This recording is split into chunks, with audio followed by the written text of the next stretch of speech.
Hello, everybody, and welcome back to the Ant Pod. Today is episode 16, and we actually have a guest on board. And that's because today we are talking about ant keeping outside the English language. And that's because I am a Danish ant keeper, so I talk with Danish ant keepers, but I watch English videos. Where there's a lot of Spanish ant keepers that watches Spanish YouTube videos. I don't watch those kind of videos. That's the topic for today. And that is why we have Jeremy, also known as Fourmi on today's recording. So, how do you say it correctly? It's Fourmi des plaines. We add a lot of letters in French, so it sounds kind of weird. Yeah. Why make it easy when you can not make it easy? So, yeah. Hello to the show. So, for those who don't know you, who are you? What do you do? A short story about you. Yeah, I live in Switzerland, and I'm in my late 30s, and I started keeping ants a few years ago. I rediscovered all my childish dreams with the ants, and I love it. And I decided to start a YouTube channel to tell the stories about my ants and show it to the people, and in the hope that everybody wants to keep ants in the future. And your YouTube channel is actually quite impressively exploded lately with 40,000 subscribers, and you only speak French. That's incredible. It's amazing. I still don't understand what happened. It was in May, I think, and suddenly the channel grew extremely fastly. So it's incredible that that many people want to see something about ants.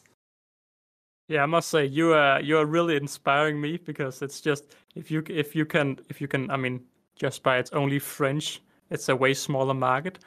Yeah, very impressive. Do you have subtitles on the videos, or is it just pure French? It's pure French. I tried to translate some videos, the more technicals, but no, it's pure French. I don't have time for the subtitles, and I don't know if YouTube does a good job for the automatic subtitles. Yeah, that's totally understandable. I've tried it once, and I'm not gonna try it again. It wasn't easy. But yeah, how long have you been keeping ants for? You said you've recently started again, or? Yeah, I started maybe 4-6 years ago. Oh, okay. So yeah, kind of recent. Yeah, that's a bit. Yeah. So how many colonies do you then keep today? Today, I don't know exactly, but I think I have between 12 and 14 colonies, something like that. I tried to find small colonies and grew bigger colonies, and small growing colonies and fast growing colonies. I tried to find some balance. Yeah, that's nice. That's definitely nice. So do you have a goal with your channel regarding ant keeping, or is it just showing your ant colonies here, showing your ant colonies there? I just want to show the colonies and just want to tell stories about my ants. I want to show that it can be fascinating to keep ants, and that it's a fantastic world. But you have to look at it, really get close to it, and that's what I want to show with my videos. And yeah, I'm once more, I just want to say I'm so impressed for how well you've done. So you're clearly doing something very right. And today we are, of course, talking about ant keeping outside the English language. Do you see English videos, or is there a lot of French-speaking YouTubers, or what's the community within the French-speaking ant keeping? There's a few channels in French, actually, a lot of channels in French. I watch a lot of French videos about ant keeping, but I watch sometimes videos in English. So your channel, obviously, Antscapes, that's here, Ants Hood, Aesthetic Ants. I don't know the English ants, maybe. There's a few Ants England, but there's a lot. There's a lot of names. But great channels, and it's always nice to see how others are doing the things, because in one community I think we tend to do all the same things at the end. Yeah, exactly. We are all keeping ants, so yeah, very true. But we are, of course, not alone. We have the whole crew sitting just patiently waiting to be asked something. And we're gonna start with you, Ryan. How do you feel? Do you see any other videos than English? Do you see videos with subtitles? What's your view on not English keepers? To be honest with you, mine's kind of blank because I don't really watch anything that isn't English, and that's not because it's not good content. It's just because I don't know what they're saying. It's I always feel really bad because I only know one language, whereas most people in Europe know English as well as their own tongue. So it's difficult. But no, I literally just watch English videos. So I do apologise. I have seen your channel, but I remember I can't watch something where I don't know that much what's going on. You do get the general gist though, but yeah. Yeah, I'm completely the same. I watched a few of your videos, Jeremy, and I must say I'm very impressed for the editing. It's very fast paced and it's okay. I don't understand a single word you're saying, but it looks crazy. So yeah, I think that's why you may be doing very well. It's very editing is just on point. But I'm the same, Ryan. And Chick have done a few videos where he has put subtitles on the videos, and I find myself either looking at the subtitles and not understanding what's going on behind them, or watching the ads and not reading the subtitles. And yeah, I'm the same. Even though I can speak two languages, I only see English videos. What about you, Sam? Do you see other languages? So I don't watch too much. I've watched a few now and again. I find it quite hard to be kind of engaged by something if I don't fully understand it. A bit like what Ryan said. Some things I've watched in the past, to say like a lot of the Asian species, there aren't many videos out there anywhere. You type it in on YouTube, you might get one or two come up, and obviously they're non-English videos. But I'll watch those because I can pick up on little things. I can see the pictures. I'll watch the videos. That's why I found it useful in the past to see how they're keeping them out in Asia, because people have some crazy collections out there. It's just the content isn't kind of coming through with it. I know a fair few people with stupid private collections, but yeah, I don't watch too much of it. Then I do, if that makes any sense. Yeah, it makes sense. We have, of course, also asked the viewers what they think, and I've asked, do you only see English keeping videos, or do you also see other languages? And 53% says they only watch English videos, but 28% also says only English and my native language videos. So quite a bit is only watching English videos, which also makes sense. I'm English, so of course most of the people who see my comment will be English. I think Antimatters comes with quite a good response because he says lots of quality French, Spanish, Dutch, South American, Russian, Thai, and many more good YouTubers out there, and it's a good way of learning multiple languages. I think that's one positive way of looking at it. But yeah, we've also not talked with you, Casey. What are your thoughts on this whole topic? I don't really go out of my way very often to watch anything that's not English, but on Instagram I get a lot of stuff from like Mexico and Russia for some reason. Don't really know why, but I mean, watching videos, I don't really know what's going on or what they're saying, but like, well, I kind of know what's going on. They're keeping ants. But yeah, I don't get a whole lot of it, but I mean, I watch it a little bit. I didn't know YouTube had a translator, so I've never tried that. Yeah, I don't know how good it is. Mostly it is manual people putting in the hours of adding subtitles. I mean, I think you can also buy some program, something. I don't know. But this topic, something that have interested me quite a lot is the German Ant Store. They have a whole Ant Store just called Ant Store. And they, of course, both have an English part, but also a German part. And it gets me to thinking because I'm doing TikToks, Danish TikToks, and a lot of people are often asking me, is there any Danish Ant stores? And I can only say no, because there isn't. Jeremy, is there French stores, or are you buying the same products as we are buying? Or is it seems like since you have so many subscribers that it's a big thing, at least bigger than in Denmark. Is there French Ant stores? Yeah, there are some French stores. So I live in Switzerland, and in Switzerland I don't have any stores, so I have to buy outside of Switzerland. and the problems are then the fees that I have to import the. I'm just gonna interrupt. Is Switzerland neighbors to France, or is it? Yes, Okay, yeah, perfect. it's between France, Germany, Italy, Austria. Yeah, it's in the center of Europe. yeah, okay, yeah. Continue. But yeah, at the beginning, I bought a lot of stuff in France. There are some stores, and stores has a French community also. Oh. And then I started to buy in Australia, by Ant Keeping Depot, and I discovered with your channel mainly Wakushi. So I bought a nest from Wakushi, and I tried to buy a little bit from everywhere to see how it works. Shout out. So is there a main store you recommend to French ant-keepers? Is there a good store in France, or are you recommending outside? I think Fourmi is a good shop. I think it's mainly it's I don't know how to say this in English, but reconstituted stone. It's like a mix of cement, sand, and plaster. Yeah. So naturalistic, cave nest like. Yeah, exactly. Yeah. And Mirm is a YouTuber also. He has an association, and he makes nests that are truly beautiful. So my last video is about that nest. I must say I'm very impressed for the community you have.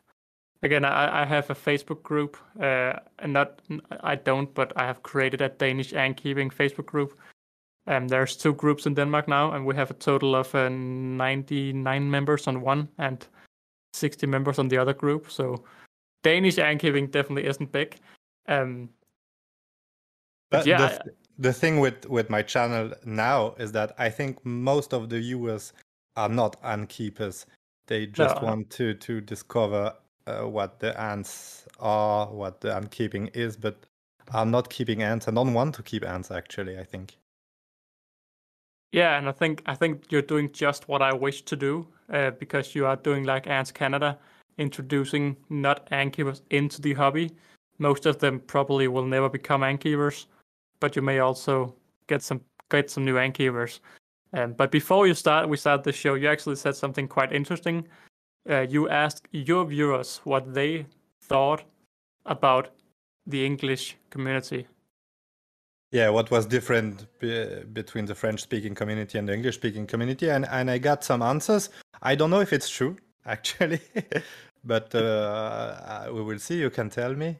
So maybe the first thing is, in the French-speaking community, we have a lot of nests that are made with white tongue and reconstituted stone. I still don't know how to say it. So fake stone. Yeah. And we have not that much nest in plastic or acrylic, even if acrylic is a thing, because in the French community there's like a saying that the plastic, the 3D printing, the acrylic is toxic for the ants. So I don't know if you have the same things in the English-speaking community. I mean, it's. I think there's always a lot of talk. I don't know about you guys. Have you ever heard anything? I mean, Casey, you may hear something. I haven't heard about the plastic being toxic or anything like that, but I could see how that, sometimes the acrylic smells really chemically, so I would assume that's why some people think it's toxic. But yeah, I haven't heard anything about that. I just prefer my Tar Heel ants nests. That's because they are also the same style. Oh yeah, what, Ryan? No, I said shout out. I mean, it's we can shout out the stores we like. So yeah. Yeah, it's definitely interesting that you have this. So are the nests made with glass then on the cover, or is it acrylic? Jeremy, I didn't understand. Sorry. Is the way you look into the ants, is that then glass? If you're not too if you don't really like acrylic and 3D printing plastic. Well, I personally don't have a problem with acrylic and plastic. but yeah, I don't know exactly. A lot of people are saying that the acrylic nests are filled with static electricity, and that kills ants. If that makes sense. Yeah, it does. Yeah, but But it's yeah. I don't really think it would. I mean, I haven't heard anyone suffering from it, and you have to think of the massive colonies people have raised in acrylic nests as well, or plastic nests. So I mean, I don't know, but I know glass would be much safer. As an option if people are worried about that. But yeah, we have some nests made by glass, but it's another range of price. Yeah, that's the okay. thing. Glass is That's it. Yeah, it's true. glass is pricey. I guess it's a lot like, is magnets dangerous for ants? Because I remember back when high-tech ants talked a lot with magnets, people were like, no, magnets are bad for the ants because the magnetic field will harm the ants. And the people who say that clearly don't know how a heat cable works, because a heat cable creates a magnetic field when there runs electricity through it. So that's a whole other thing. But yeah, I guess it's the same. There will always be myth and talks, but it's certainly interesting. I've never heard that it should be bad, but yeah, it's funny hearing insights from other sides of the community. But I guess that also matches quite a lot with Antstore, because they mainly also focus on glass nest and glass outworlds. But so it's true. You never heard of that problem in the English-speaking community. It's No, a never. French-speaking No, thing. no. It's a local thing. You have some very bad plastic there. Yeah, it's amazing to see how a myth can build itself in a community, and everyone is talking about that in the French-speaking community. It's like a French conspiracy. Yeah. Oh, that's so funny. Yeah, I mean, all mine is I don't have a single not acrylic.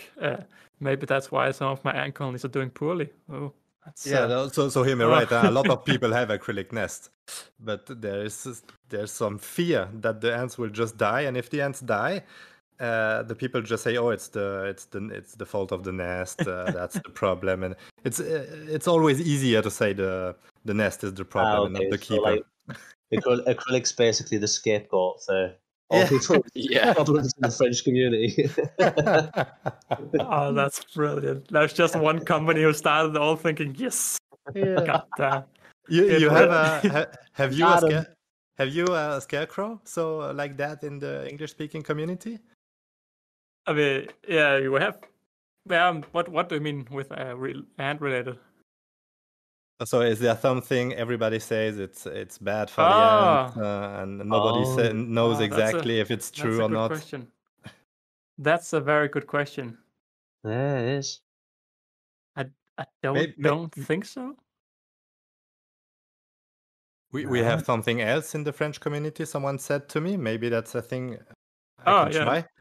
So in the French-speaking community, and I do that a lot, we freeze the insects a lot for the proteins. Huh? We tend to freeze all the insects to say, so we kill the mites, we put them in the freezer for 48 hours, something like that, and then we give it to them. So not everybody does this. I do it because I can't keep other insects in my home, or my wife will kill me. But I don't know if you freeze the insects in the English-speaking community or not, or if you give just live food, living food. Nah, I think live food is a no-go for 99% of ant species. I think we are. Unless it's the hunting species, then yeah, exactly. A lot of people I freeze fruit flies in particular, just so they don't get everywhere. Yeah, that makes sense. That's true. I don't think we have a necessarily saying freeze food. We have a lot. When I initially started, a lot of people said boil the food, because then you can kill all the mites and all of this. I've just rolled with the flow and just gave them pre-killed food. So I chopped the head off and give it to them. See, I used to be told a lot about this. The fact that there are mites and all the rest of it. I've never seen any ant mites on feeder insects, and this could just be me. Maybe there's just a decent standard of feed insects out there now, so you normally wouldn't find them anywhere or anyway. Yeah. But I've Plus- never plus- seen actual ant mites or the same species that takes over diversa and things like that over bugs. Because normally, if a colony's got mites, it's the fact of like the species I'm on about. They've had mites before. It's not come from the food. Okay. So I just want to Yeah. ask. I want to ask you something different. Because we have. I mean, I know Ants Canada is all in on no go to exotic ants. The UK is all in on exotic ants. I'm all in on exotic ants. What does the French community say? Oh, I think we're really open to exotic ants. So there are two parts, but mainly we are open to exotic ants, but we are really against invasive ants.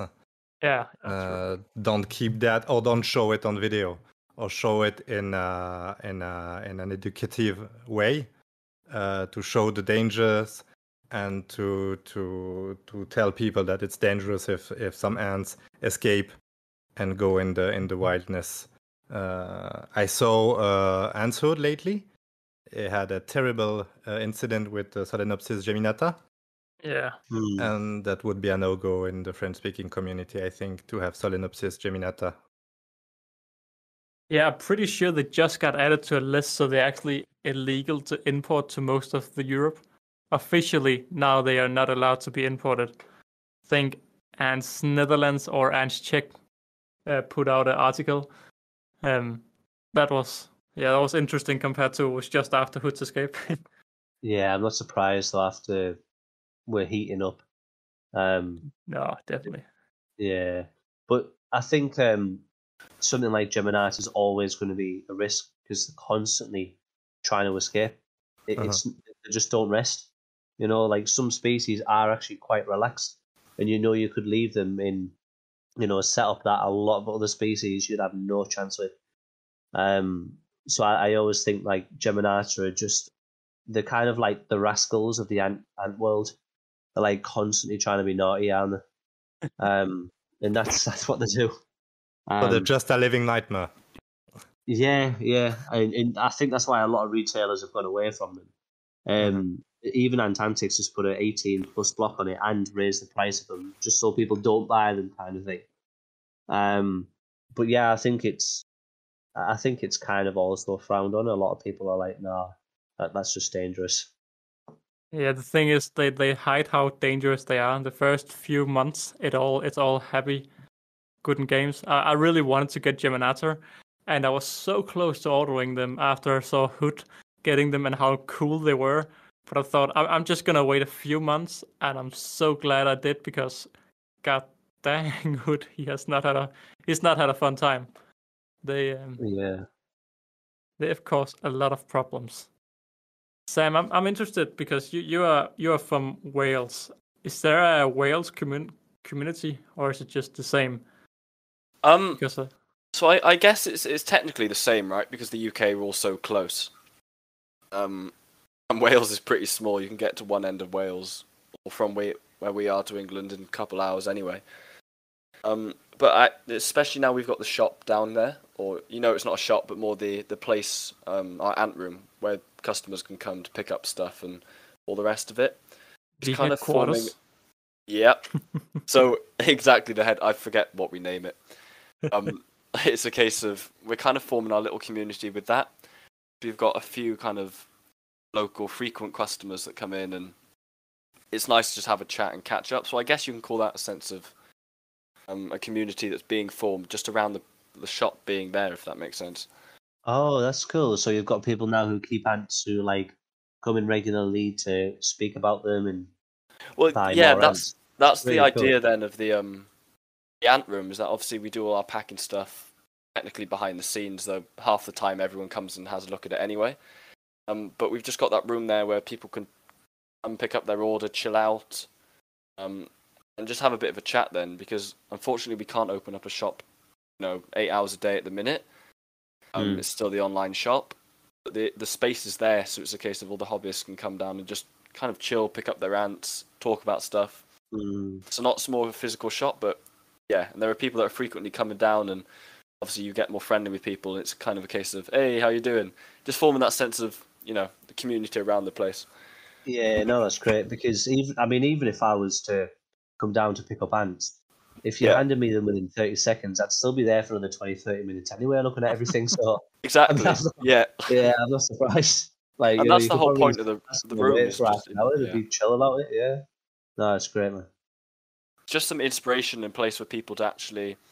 I know we're quite lucky; we keep a lot of cool species between us, but even beginners coming down and just seeing all these tanks and seeing an established diversa colony out feeding and things like that, it's just inspiration, and it's a nice place to be. Yeah, I was so impressed to actually see ants in real life outside my ant room. To see crazy ant queen, to see different ant colonies. I wish more people would have something like you, just because it's really fascinating. I remember I also took the trip to the German ant store in Berlin, and that was also it was so weird just seeing ants everywhere in a physical store. Right. Is there any French physical ant stores, Jeremy? Yeah, I think so. Oh. I don't know exactly. There's a Fourmi Bio, who has a physical store, I know. Otherwise, I don't know exactly. Since I don't live in France, Oh yeah, I makes sense. don't know Makes sense. exactly. But it would be a real dream to have a shop like Antarctics near my place. I think I would go there every week to see if there's something new and to discuss with people, because Yeah. my friends don't keep ants and my family is interested in what I do, but they don't care that much about the ants. So to have people to speak with and to share the things, that's amazing. I found. Have you been to reptile shows within? I mean, yeah, again, it's hard because you're in Switzerland, and of course, Switzerland is not France. Yeah, so I guess I can't ask my questions because I want to ask if you have reptile shows regarding ants, because I went to one reptile show, and ants was not on something people looked after. Yeah, the few reptiles events I went, there were maybe once or twice someone with ants, but it was a little corner, and the people were not coming for the ants, and so it was not really exciting because that were ants that I know that I have at home. Yeah, very common native species. Yeah, exactly. So not really exciting. I must say, I think it's so funny that you have these different myths. I compared to you live so close and you have these whole things that we've never heard of. That's so. What's your main feeder insects? Is it still roaches, mealworms, or do you have some funny, or not funny, but other things as well? No, I think the feed the insects are the same. So I have mealworms and crickets, but I know that roaches are a thing by most of the ant keepers. We have maybe, I don't know if that's a thing. It's not that we are not much ant keepers that use that, but the bloodworms. Do you know about that? No idea. Do you guys? Yeah, like you I've heard feed of the people out fish. here normally. using them. Yeah, exactly. Yeah. Do you buy them in like frozen cubes? Yeah, exactly. Yeah. So it's practical for me. It's easy. I put it in the freezer and put it out when I need it. Wait, so it's just like a cube you put into an ant setup? It's a little cube, and then when it melts, it's like hundreds of little worms. But maybe Sam can talk about it better. So it's like, yeah, they're kind of like tiny little wriggly worms, tiny. And the way they process them is that they put them in some liquid, and they freeze them into little like ice cube blocks. Put them in the freezer, and then it's a case of like for aquariums, things like that. When you need to feed them, you just pop out that whole block, and within that block, then there are obviously all these frozen worms. As you put them in the tank, they seem to defrost, and then all the individual worms start defrosting out. If that makes sense, it's the same principle with the ants. Yeah, thank you. That's I'm trying to Google it. It doesn't go well. I'm trying to sit here and Google. That sounds so interesting. I want to feed that. I think that it's from before the mosquito or something like that, no? You get white worms as. I'm not too sure. Okay. Let me also Google. Half the podcast is Googling away. Yeah, guys, if you're listening live, go out and Google as well. But no. So it's meant for aquarium, so it's meant for fish. Originally. Yeah, it is. Yeah, it's called tube effect. Sorry, I was on mute again. Didn't realize. I'm sure it's like a form of tube effect. So it's like just loads of little red tiny worms. I've never thought of it. It's like blown my mind. It's a great idea. Really is. Sounds like an easy feed at least. Yeah, and I heard it's full of proteins, so it's good for the ants. But looking at the fish food pellets, I feed my harvester ants once in a while. It has ground bloodworm in it as an ingredient. so you were already doing it on accident, yeah. So Casey, I have a question. You of course live. I was about to say close to Mexico and the border, but America is quite large. I say it's kind of close, so close enough. Yeah, because something we haven't really talked about is the Spanish community, because the Spanish ant-keeping community is huge as well.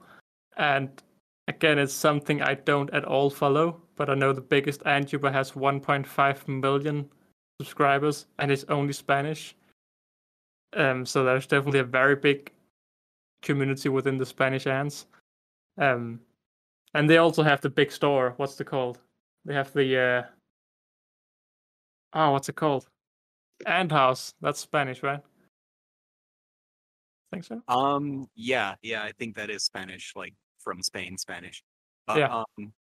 The biggest Mexican. Well, I guess he's a Texan. He's from Texas, but he is Tex Ants. But he does a little bit of English, but for the most part, his entire channel is in Spanish, I think, from what I've watched at least. And then Utah's pretty close. The way the community works in the US though is that you have on Facebook at least, there's one big North American ant keeper group, and then from there each state has their own subgroups, which is kind of interesting. Like the California one's pretty big, Texas, Arizona, they're all pretty big. Utah, I am working so hard to get there. I mean, you have a store. You just need to kick a. There's a store in Utah, so you just gotta get all out working. Yeah, I don't claim him. No, I don't. I know.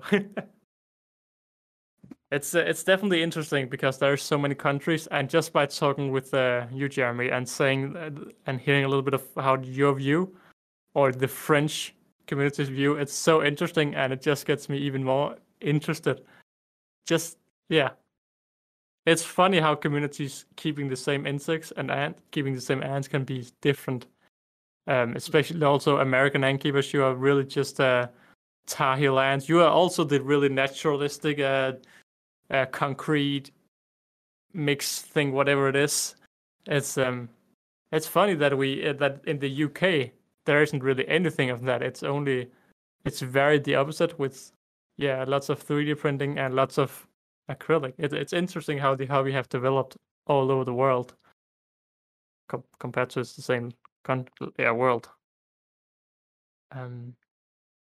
So I'm just gonna. As he was talking about the nests, he actually that didn't make sense. As he was talking about the nests, I was Googling. Well, I was trying to find the store he was talking about because the materials piqued my interest. I was like, oh, reconstituted stone. Well, that sounds nice. Let's see. You found it? Unfortunately, no. So I might have to get some links from you after the show. But okay. Yeah, I'm definitely interested. Yeah, sure. Give it. It would be wonderful if you can somehow type the names of the stores, because I'm very interested in taking a look at them. Although I don't understand what they say, I'm curious to see how the nest looks. They sound very interesting. Most of the nest look like the acrylic ones, but it's like fake stone. Yeah, but it must be a different surface because Yeah. acrylic is very clean, and I really like the more naturalistic the rocky nest, saying with only one in use, but still. Yeah, sure. Remember me to give you the names, and I'll write it down. Will do. And I'm sorry, I heard Casey. Is that right? Who spoke about the American community? And Yeah, that's me. I was thinking. I heard a lot of stuff about the laws in America to sell ants, to give away ants from one state to another. There are different laws. Is that right? Yeah, so for the most part, we are not allowed to carry or ship ants across state borders. And so we can't really get exotic ants unless we have like some sort of scientific permit. And we have to, so even the guys who sell ants in the US, like Antopia, the guy I got my honeypots from, he has to apply for a permit for each species for each state. And 90% of the time, they will not approve the permit unless that species is already native there. Wow. So it's very strict. Yeah, but we all wish we had exotic ants. That's amazing because in Switzerland we can ship ants through the post, so that's forbidden. But everyone does it. But we don't have that. We don't have that laws. We can keep ants. We can import ants. There are no laws. I have a friend that emailed how do you say, the veterinary Yeah, the people in charge. Yeah, Yeah. wait, I have to find the traduction. Yeah, the federal veterinary, to ask if it can import exotic ants, and there are strictly no laws about that. That's cool. I tried to find out the Danish laws and I couldn't find anything at all. So I just said, okay, I'm gonna look the other way and buy some ants. Yeah. So just the invasive ants. We don't import the invasive ants. Yeah, I think you could do that in Denmark. I don't think I once got yellow crazy ants, and in the package it got stuck in the Danish toll for so long, and I didn't understand why. It had never happened before, and then I got it, and it just said ants all over the package. So I don't know if they opened the package or something because it had been stuck there for so long, but it had yellow crazy ants inside, and I'm not sure if they are invasive. But they are not good. No. But they just they said good and sent it away, even though it literally had an invasive species inside. I think they had to ask, what's that and what do we do about that? We don't have laws. So. Yeah, definitely, because it got stuck there for 2 weeks almost. They just got stuck in toll. Yeah. So it's pretty incredible to me that in America there are so strict laws, and in our countries there are basically no laws. Yeah, it's the same here as well. Wasn't someone saying that in America you can get arrested? Sorry. I mean, yeah, people ignore the laws pretty frequently, but generally it's frowned upon for the most part. Like I haven't seen anybody post up an exotic, like a really exotic species other than Solenopsis, because you can actually find those in most of the coastal, anywhere with a saltwater beach. Usually you'll find like they have Solenopsis. But yeah, there's not really, I haven't seen anybody post exotic species of any kind other than like I guess trap jaws, but we do have a native species of trap jaws in like Arizona and Texas. Okay. It's funny that they actually they don't do it. I mean, from an outside perspective. If they do, they keep it a secret. Yeah. You said something, Sam? Yeah, I just didn't know there was a species of trapjaw in America. Well, yeah, that's what I was trying to say. South America, yes, but not like the other. Whereabouts did you say, Casey? Arizona. I think I was has not native expecting species. and Texas has a native species. So they're actually a desert species here, I think. I'm not 100% sure. Don't quote me on that. But I was going to say what species is it, but So are they not Odontomachus? let me Are they pull up something my else? naturalist, and I'll tell you in a minute. And while we wait, we can just take some few comments because we have a few comments. And Insight responded to the post about different languages by saying, I watch English videos, but also videos with subtitles. If I'm doing research, I will watch videos about them in all languages.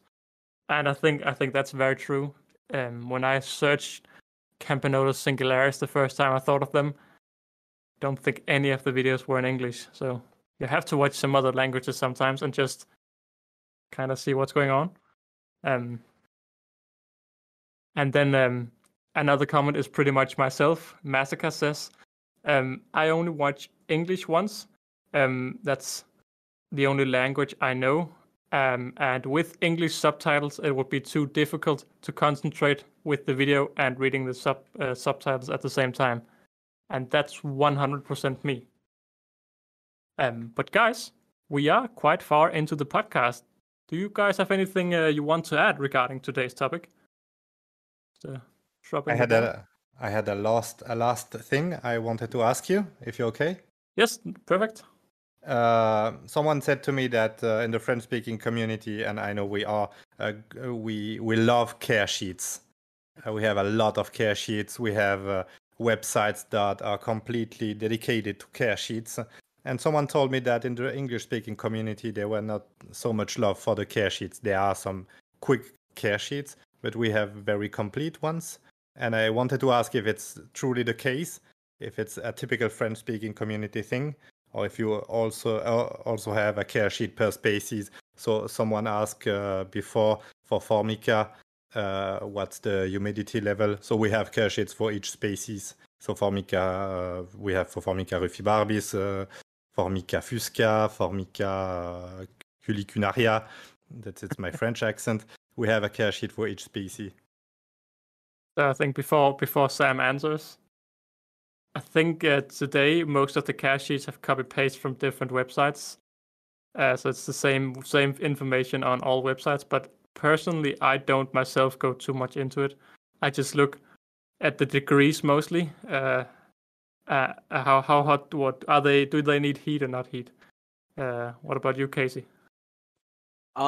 Yeah, there's a couple. Ants Emporium, his website's been down for a minute, but on his website he has small care sheets in the description. But sometimes you can find care sheets on like the Formiculture forum, or there's nowhere with dedicated care sheets. They're usually just kind of out in the wild. You have to hunt on the internet for them. Do you know anyone, Ryan? Oh, you're muted. Sam, let's just take you, mate. Sam. Oh wait, you're not muted, Ryan. Can you hear me? Yes. Sorry. Okay. No, I was going to say there used to be a really good English one. I can't remember the guy's name, but he used to post on the Ant Ladies channel a lot. But essentially, he couldn't run it anymore. I can't remember his name. I think it was Alan. But he had a really, really good one about like almost all the species. But I haven't heard of anything other than that forum he used to have. There's nothing like that anymore. Nah, I don't think we have like a good like a one that English people just can research. But I got an ant colony today, and I got a nice QR code I could scan. Because some people do make some care sheets. Wonder where you got that from. No, Sam, I think you can maybe talk a little bit about that. Because you do sell ants. Yeah, so we kind of pride ourselves on the care sheet aspect. Like, not fully, but it's something we like to take time in doing when putting a species on the website. So now and again, you'll see a species on there, and if we've just got it in, or if we need to do a bit more research on it, it can take a while, then we'll be come back in a little bit, care sheet. I'm not quite there yet. Or make some sort of a basic care so people can come online and they can actually have a look. Because I know some of the websites you can go on sometimes, and it's a case of the ant, where they're from, and the price. And you're like, well, that's brilliant, but that's a lot of a risk to experiment with then. So we like to take the time and just make it as simple as possible, and the simple things like temperature, humidity, all of that in between, and then some cool facts if we can find them. And I can't take too much credit. Rich does most of the work late at night to get a species online. But I think it's worth taking the time to do it, as it puts people's mind at ease and kind of makes you connect with the species more if they've got a cool trait that you didn't know. Yeah, Yeah. I like looking at Yeah. the care sheets just to make sure I'm doing things right.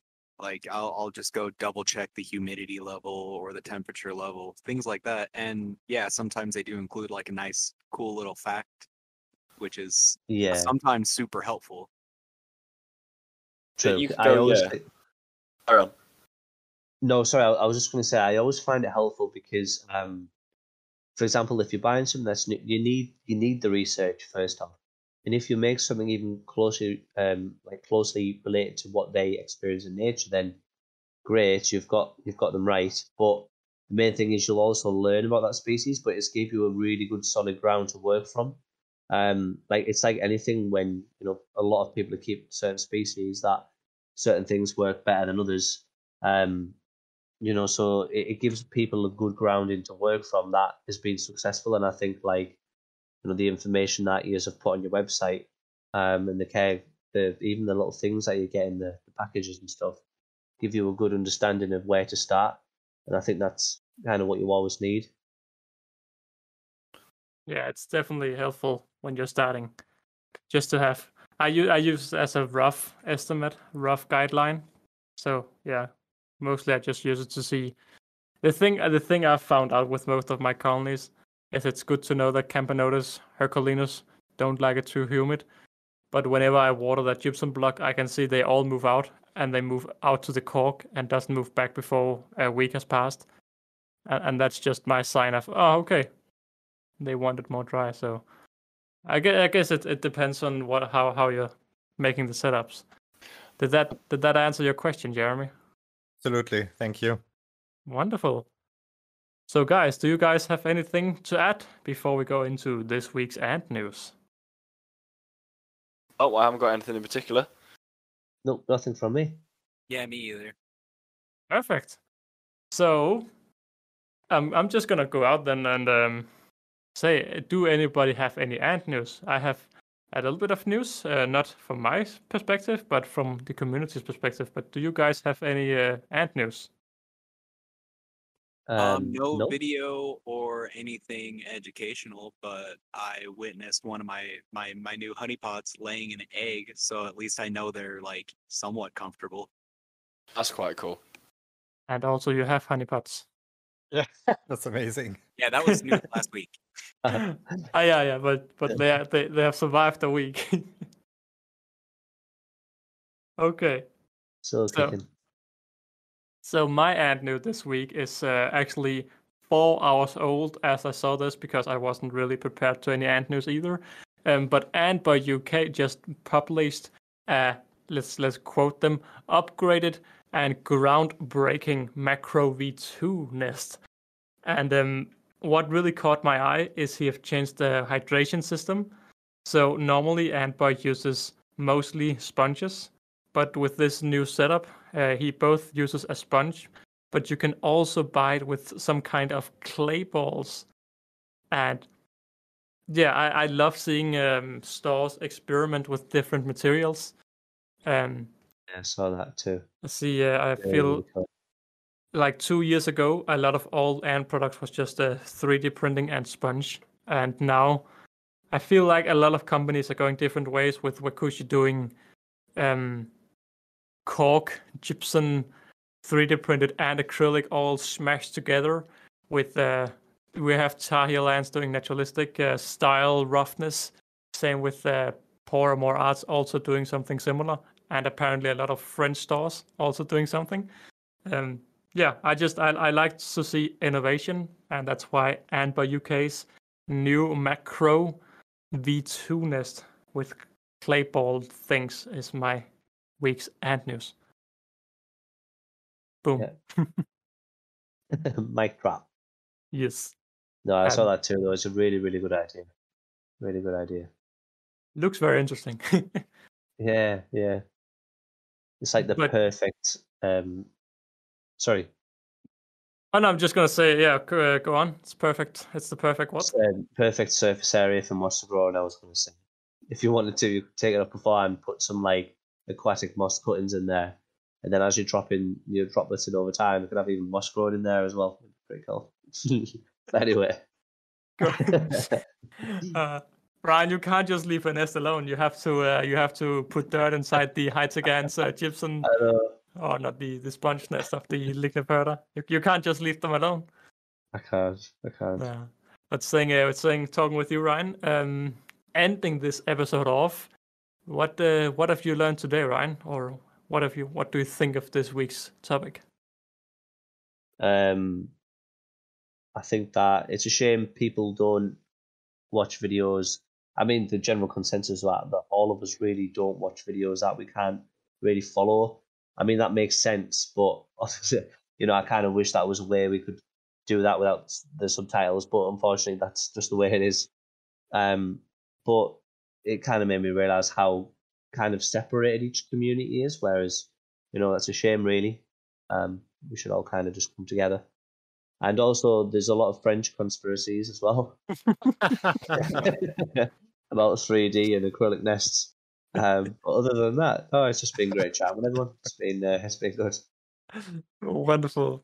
Sam, what's your thoughts on this week's topic? I think for me is that I should probably make more of an effort to watch those on-English videos, just so I can pick up on little things and see, okay, do they think about things differently over there, or how are they doing things? It's probably a lot more interesting the more you watch, and it's like anything, you can learn way other communities are doing it and places are doing it. So yeah, I just need to watch a bit more. I think that's what I've learned from it. Wonderful. Casey? It's cool to know that there's more than just, the English ant keeping, but like I'm really curious to learn more about how, like, what things they do differently. Like, it sounds like they have different nests. It sounds like some care practices are a little different, but yeah, I'm definitely going to be looking more into that. It's definitely piqued my interest. Yeah, it's yeah, I'm gonna end off. So, Jeremy, what do you think? You have now been sitting here speaking English for an entire hour, just I'm exhausted. talking ants. How have you been talking with not French ant keepers? Exhausting, but really cool. So it's the first time for me that I speak with not French-speaking ant keepers, and it's amazing to see that we have the same passion, but we do things differently.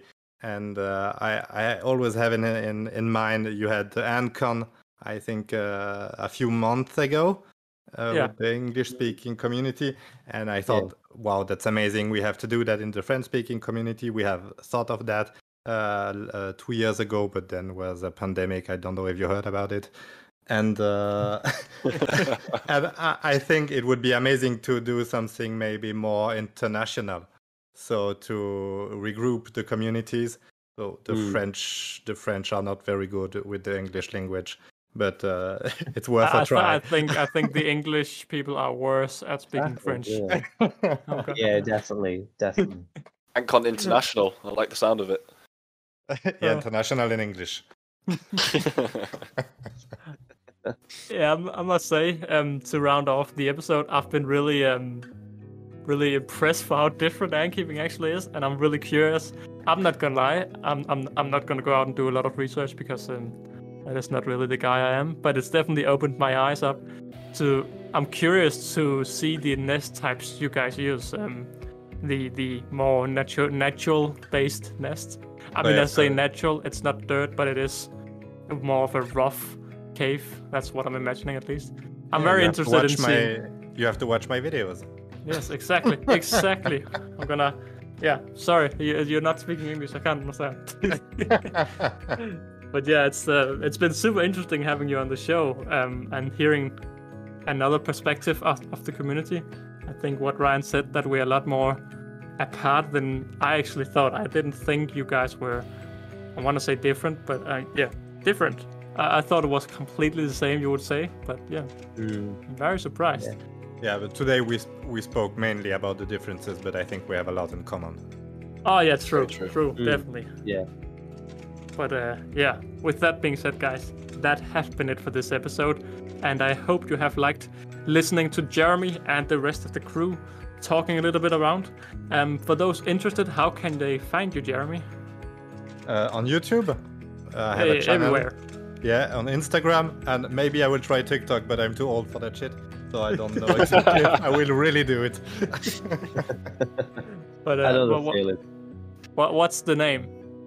Fourmi des plaines, always.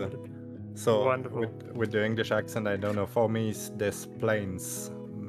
I don't know. It's in the title, so the people can read the title. Yeah.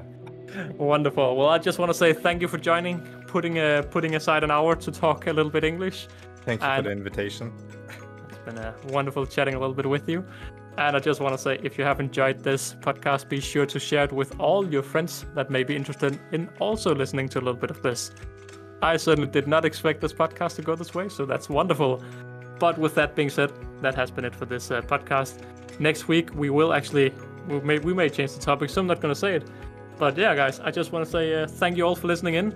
Jeremy, our outro format is we all say bye on one go. So I count down 3, 2, 1, and then we all say bye together. Are you in on that? I'm in. Wonderful. Are you all ready, guys? Oh yeah, incredibly. Absolutely. Yeah. I'm ready. Wonderful. So I'm gonna count down 3, 2, 1, and then we say bye. Good. So 3, 2, 1. Bye. Bye.